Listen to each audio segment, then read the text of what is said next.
विद्यार्थियों, आज हम संधि पाठ के अंतर्गत स्वर संधि के भेदों के बारे में जानकारी मैं आपको दूंगी। जैसे कि अपने पिछले वीडियो में मैंने आपको समझाया था कि संधि के जो है वो 3 भेद होते हैं। नंबर 1 है स्वर संधि, नंबर 2 है व्यंजन संधि और नंबर 3 है विसर्ग संधि।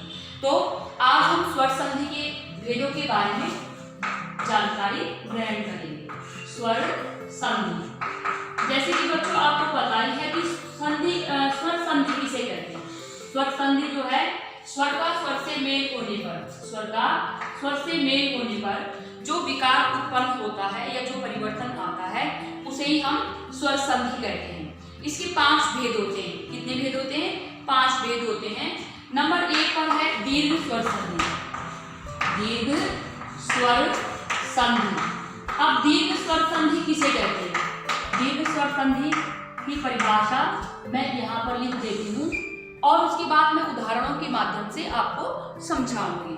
देखो बच्चों, दीर्घ स्वर क्या होते हैं? वर्ण विचार पाठ के अंतर्गत हमने दीर्घ स्वर और ह्रस्व स्वर के बारे में जाना था कि जो हमारे 11 स्वर हैं वही जो है दीर्घ स्वर के रूप में और ह्रस्व स्वर के रूप में बटे हुए हैं। तो यहाँ पर मैं लिख देती हूँ परिभाषा।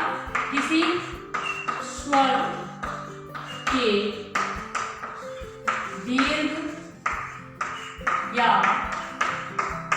ह्रस्व रूप के बाद यदि ह्रस्व या दीर्घ रूप ही आए तो वह दीर्घ ही हो जाता है। दीर्घ ही हो जाता है। दीर्घ संधि कहलाती है। और यही क्या है? दीर्घ संधि कहलाती है। यहाँ पर हम कौन सी विराम लगाएंगे? दीर्घ संधि कहलाती है। ठीक है। अब यहाँ पर एक बार परिभाषा को हम अच्छी तरह से पढ़ लेते हैं कि किसी स्वर के दीर्घ या ह्रस्व रूप के बाद यदि ह्रस्व या दीर्घ रूप ही आए। दीर्घ रूप का मतलब है वही वर्ण दोबारा से आ जाए तो वह दीर्घ ही हो जाता है। दीर्घ का मतलब क्या होता है? बड़ा। तो वह दीर्घ ही हो जाता है। यही जो है वो दीर्घ संधि कहलाती है। अब आप देखिए कि यहाँ पर मैंने ये परिभाषा लिखी हुई है। इस परिभाषा को हम उदाहरण के माध्यम से, इसके कुछ नियम हैं उनके माध्यम से मैं आपको समझाती हूँ। यहाँ पर सबसे पहले जो है हमने कहा कि किसी भी स्वर के बाद जो है उसका दीर्घ या ह्रस्व रूप या फिर दीर्घ रूप आए तो वो क्या बन जाता है? दीर्घ ही बन जाता है। दूसरे नंबर पे मैंने आपको ये भी बताया कि अगर हम आ धन अ लिखेंगे तब भी क्या बन जाएगा? आ ही बन जाएगा। ठीक है।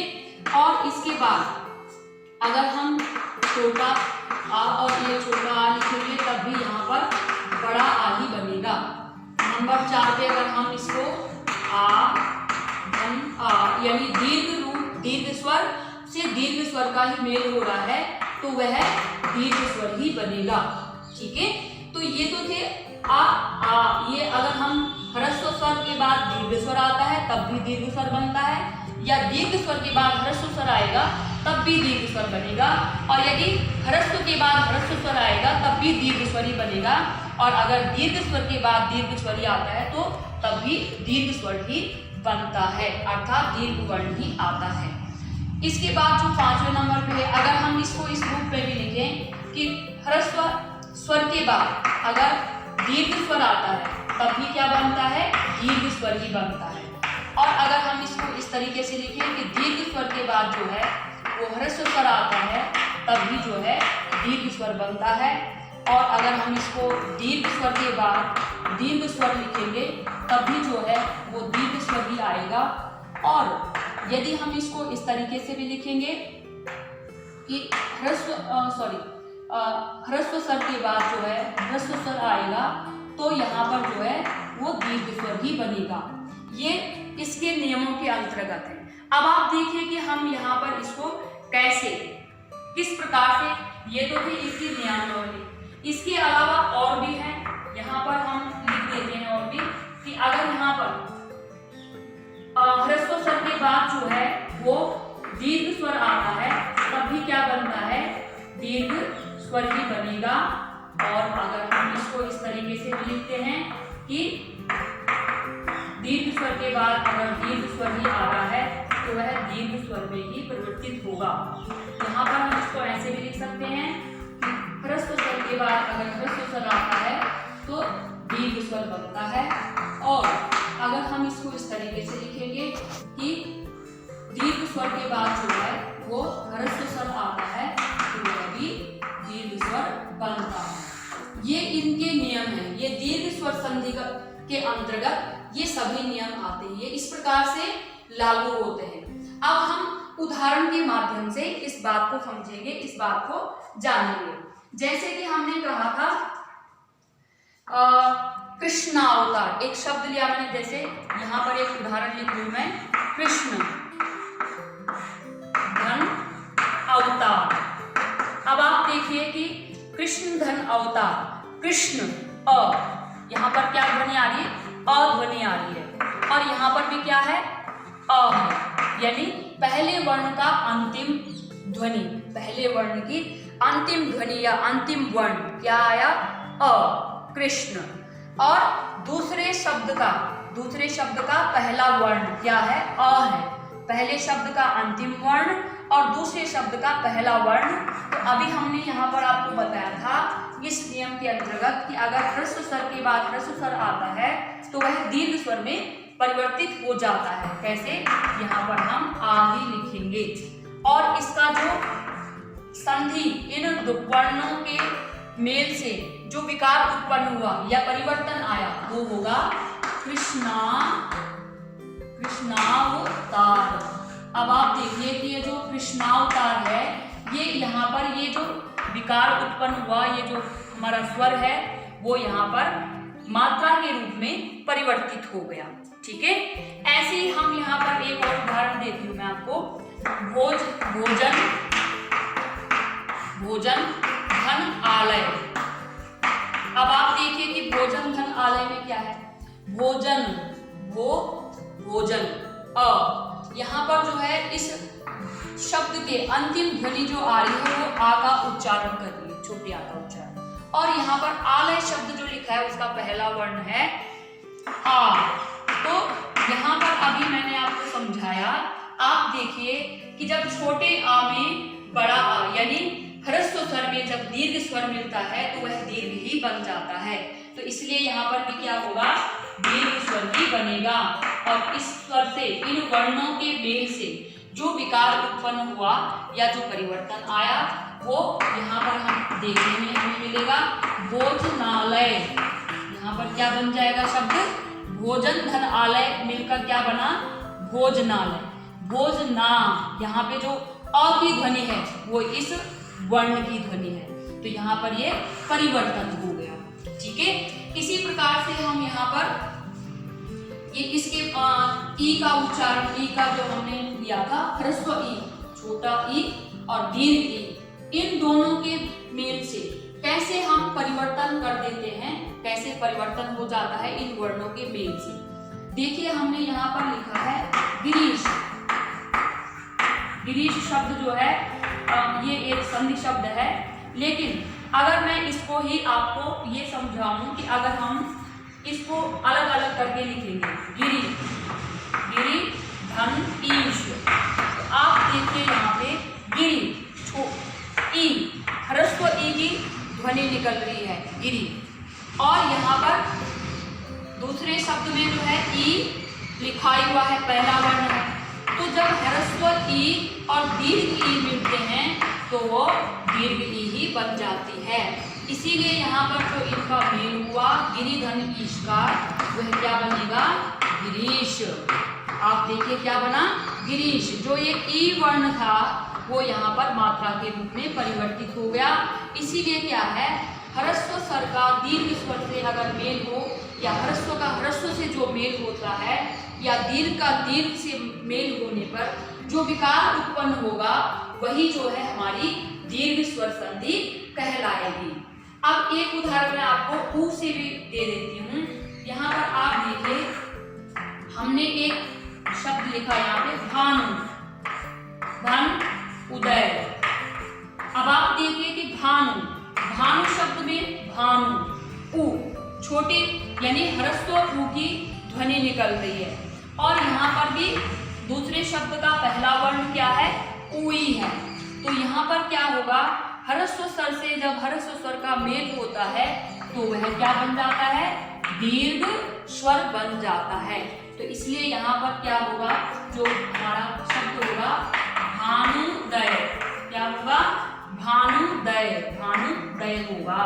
तो इसलिए ये जो हमारा वर्ण है वो इसमें परिवर्तन आ गया भानुदय में। ठीक है, तो ये इस प्रकार से जो है ये नियम है, और इस नियमों के अंतर्गत ये शब्दों के उदाहरण के माध्यम से मैं समझती हूँ कि आप लोगों ने दीर्घ स्वर संधि समझ ली होगी। एक बार से फिर समझा देती हूँ कि किसी भी स्वर के दीर्घ या ह्रस्व रूप के बाद, देखो ह्रस्व या दीर्घ के बाद, या दीर्घ या ह्रस्व के बाद अगर वही दीर्घ या ह्रस्व आता है तो वो क्या बन जाता है, दीर्घ ही बन जाता है। क्या बन जाता है, दीर्घ स्वर ही बन जाता है, या दीर्घ वर्ण ही बन जाता है। इसलिए वहां पर क्या है, उसे ही दीर्घ स्वर संधि कहते हैं। अब हम प्यारे बच्चों, अब हम स्वर संधि के अंतर्गत जो है वो नंबर 2 पे भेद है इसका, गुण स्वर संधि। क्या है, गुण स्वर संधि। गुण स्वर संधि क्या है, देखो गुण शब्द से ही हमें पता चल जाता है कि कोई न कोई विशेषता, कोई न कोई विशेषता जुड़ जाना। कैसे, अब आप देखिए कि यहाँ पर इसकी परिभाषा जो है उसी से हमें स्पष्ट हो जाएगा कि गुण स्वर संधि किस प्रकार से होती है। यहाँ पे लिखा है कि जब अ और आ वर्ण का संयोग, जब आ और आ वर्ण का संयोग ई, उ, और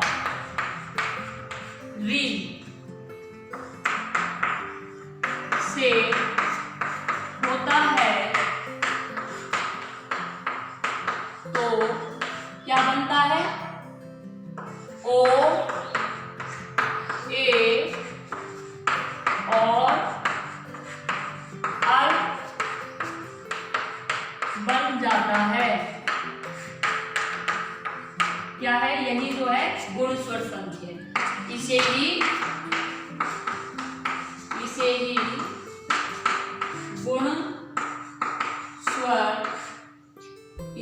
गुण स्वर संधि कहते हैं। ठीक है,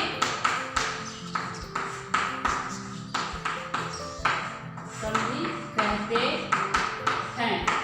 अब आप देखिए कि यहाँ पर गुण स्वर संधि की परिभाषा क्या है कि जब आ और आ वर्ण का संयोग, ह्रस्व आ और दीर्घ अ का संयोग जो है वो ई, उ और री से होता है तो क्या बन जाता है, इसको हम पहले भी लिख सकते हैं, ए, औ और अर बन जाता है। कैसे बनेगा, यहाँ पर जो है हमने क्या कहा कि जब आ और आ का संयोग किससे होगा, इनका जो संयोग होगा वो ई या ई से होगा तो क्या बनेगा, ए ही बनेगा। ठीक है, और नंबर 2 पे जब आ और आ का संयोग जो है वो किससे होगा, उ और उ से होगा तो क्या बनेगा, ओ। और जब जो है तीसरे नंबर पे हमने बात कही थी कि जब आ और आ का संयोग जो है वो री से होगा तो क्या बनेगा, अर बन जाएगा। ठीक है, अब हम उदाहरण के माध्यम से इन तीनों को समझते हैं। ठीक है, कैसे, अब आप देखिए कि यहाँ पर हमने ये शब्द लिखा महाधन इंद्र। क्या लिखा मैंने? महाधन इंद्र। अब आप देखिए कि महा शब्द में सबसे पहले उद्देश्य में मैंने आपको कहा ही था कि संधि पाठ को पढ़ने से हमारा जो उच्चारण है उसमें भी क्या आएगी, एक लय आएगी, उसको भी हम सीख जाएंगे। तो देखिए यहाँ पे महा आ शब्द आया, यानी पहले शब्द का अंतिम जो ध्वनि है, अंतिम जो वर्ण है वो आ है, और दूसरे वर्ण का पहली जो ध्वनि है वो ई है। तो इन दोनों के मिलने से क्या बन जाता है? ए बन जाता है। क्या बन जाता है? ए। तो इसका जो हमारा जो विकार उत्पन्न हुआ इन दोनों ध्वनियों के मिलने से वो होगा महेंद्र। क्या होगा? महेंद्र। ठीक है, ये चीज ध्यान रखने की है। अब यहाँ पर हमने एक और उदाहरण लिया, दूसरा उदाहरण लिया हमने गण धन इंद्र। क्या लिया हमने? गण धन इंद्र। तो यहाँ पे गण में भी छोटा आ, गण अ से जब ई का मिलन होगा, यानी इन दोनों में जब हम इनका मेल करेंगे तो तब जो है वो क्या बनेगा? ए ही बनेगा। तो यहाँ पर जो है गण धन इंद्र का क्या बन जाएगा? संधि शब्द गणेंद्र। गणों का इंद्र, गणों का इंद्र का मतलब होता है राजा। ठीक है, ऐसे ही नरेंद्र, सुरेंद्र, महेंद्र, दिनेंद्र, कवेंद्र, ये सब जो है वो क्या है? इन सब गुण स्वर संधि के उदाहरण के अंतर्गत है। ठीक है, अब हम बात करेंगे कि आ का जब आ से आ और आ का संयोग जब उ से होता है तो वो ओ कैसे बन जाता है। ठीक है, अभी हम इसके बारे में पढ़ते हैं। प्यारे बच्चों, देखो कि जैसे मैंने आपको बताया था कि जब आ और आ का संयोग जो है उ और उ से हो जाता है तो वो क्या बन जाता है? ओ बन जाता है। इसको मैं आपको एक उदाहरण के माध्यम से समझाती हूँ। देखो, हमने यहाँ पर लिखा कि पर धन उपकार। क्या लिखा मैंने? पर धन उपकार लिखा है यहाँ पे। अब पर धन उपकार पर अ की ध्वनि आ रही है, पहले जो शब्द है हमारा उसके के अंत में जो है अ ध्वनि आ रही है, और जो दूसरा शब्द है हमारा उसकी जो पहली ध्वनि है वो है उ। तो अ और उ के संयोग से क्या ध्वनि बनती है? ओ ध्वनि बनती है। क्या ध्वनि बनती है? ओ। तो इन दोनों का जब संयोग होगा, इन दोनों शब्दों को हम जोड़ेंगे तो क्या होगा? परोपकार। क्या होगा? परोपकार होगा। ठीक है, इसके बाद में एक और आपको उदाहरण देती हूँ। हमने यहाँ पर लिखा महाधन उत्सव।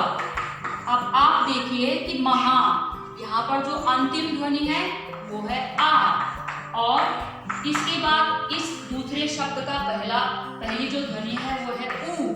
तो आ से जब उ का संयोग होता है तो वो भी ओ ही बन जाता है। तो हमारा इस ध्वनि के मेल से, इन दो ध्वनियों के मेल से इनमें जब विकार उत्पन्न होगा तो वो गुण स्वर संधि हो जाएगी। कैसे हो जाएगी? महोत्सव। क्या हो जाएगा? महोत्सव। उत्सव तो था ही था, लेकिन महा उत्सव यानी गुण, यानी उसमें गुण का एक ऐड हुआ, एक गुण आया कि उत्सव तो था लेकिन कैसा उत्सव था? महा उत्सव था। तो इसलिए जो है महोत्सव शब्द बन जाएगा। इसके बाद बात आती है हमारी जो तीसरे नंबर पे मैंने आपको बताया था कि जब आ और आ के संयोग में री जुड़ जाएगा, इसका जो इन दोनों वर्णों का संयोग री से होगा तो वो अर बन जाता है। क्या बन जाता है? अर बन जाता है। इसका उदाहरण मैं आपको यहीं पे दे देती हूँ।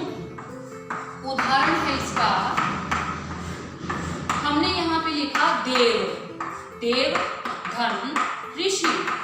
अब आप देखिए कि देव धन ऋषि, देव अ का उच्चारण हो रहा है पहले शब्द के अंतिम जो ध्वनि है वो है अ, और जो ये री है ये ज्यों का त्यों यहाँ पे उतर जाएगा, यानी कि री से जब इस अ का संयोग होगा तो किस में बदलेगा?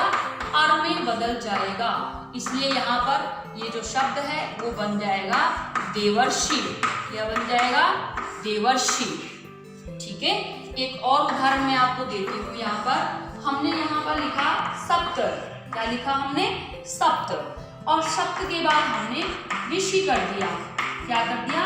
ऋषि जोड़ दिया, तो सप्त अ। यहाँ पर जो है अ की ध्वनि आ रही है और यहाँ पर भी हमारा ध्वनि है, तो यहाँ पर क्या होगा?